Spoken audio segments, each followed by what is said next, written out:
ஒன்னு பிரிஞ்சிருக்கிறதாண்டா கஷ்டம்னு நினைக்கிறேன்.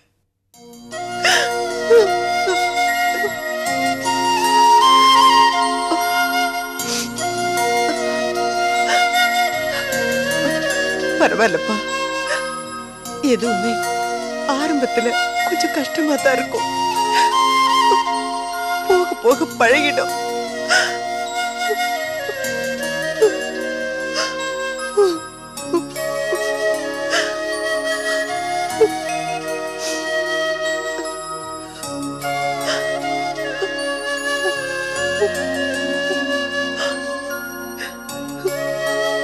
மகன் பரிமாறி அம்மா சாப்பிடறதுக்கு கொடுத்து வச்சிருக்கணும்டா.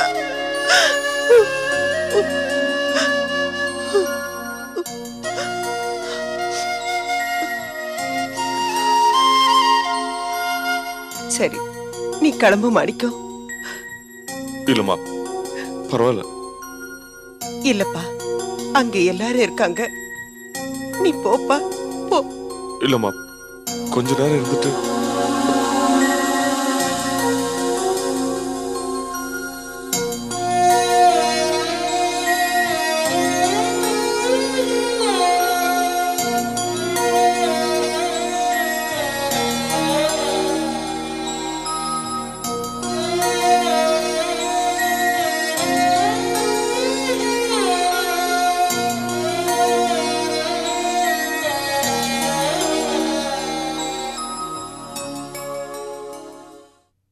சரோ, நான் கிளம்புறேம்மா. லீலா பொண்ணு சீக்கிரம் வா, பஸ்ஸுக்கு லேட் ஆச்சு. தம்பி நீங்க குளிக்கலாம். பரவாயில்ல.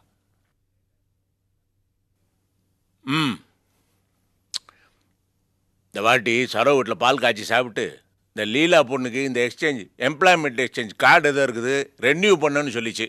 அதையும் முடிக்கலான்னு பார்த்தேன், நேரம் இல்லை. இந்த வாட்டி நடக்காத போல இருக்கு. கிளம்பலாமாப்பா? கிளம்பு.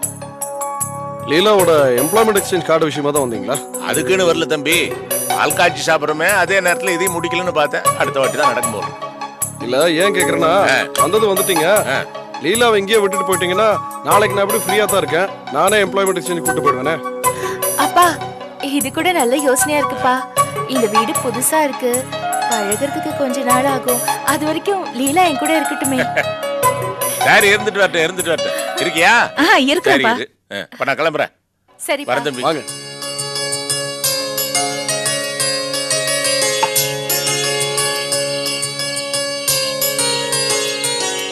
பாட்டியம்மா, என்ன ஐயா? ஊருக்கு கிளம்புறேன். போயிட்டு வாங்க. குழந்தை பாத்துங்க. சரி, பாத்துக்கிறேன். சின்னவர் என்ன எடுத்துட்டு வரீங்களா? இருக்கட்டுமே.